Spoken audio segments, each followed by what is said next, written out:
इकराम किस ज़ुबान का लफ्ज़ है? इकराम के माने क्या है? इकराम नाम का मतलब क्या है? इकराम में कितने हुरूफ हैं और कौन कौन सा हर्फ है? इकराम इंग्लिश में कैसे लिखते हैं? इकराम हिंदी में कैसे लिखा जाता है? इकराम उर्दू में कैसे लिखा जाएगा? इकराम उर्दू में लिखने का तरीका क्या है? इन सब सवालों के जवाब से आपके इल्म और जानकारी में इजाफ़ा होगा। तो इस तरह की दूसरी और नई वीडियो पाने के लिए चैनल को ज़रूर सब्सक्राइब करें। इकराम अरबी ज़ुबान का लफ्ज़ है। इकराम के माने और इकराम नाम का मतलब है ताज़ीम, इज़्ज़त करना, इज़्ज़त देना, बड़ा जानना। इकराम में 5 हुरूफ हैं, अलिफ, काफ, रे, अलिफ, मीम।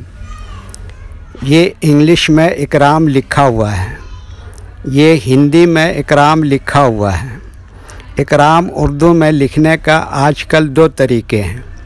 एक कीबोर्ड के ज़रिए जिसमें उर्दू के तमाम हुरूफ लिखे हुए हैं, सिर्फ़ उन हुरूफ को टच करना है जिनकी हमें ज़रूरत है।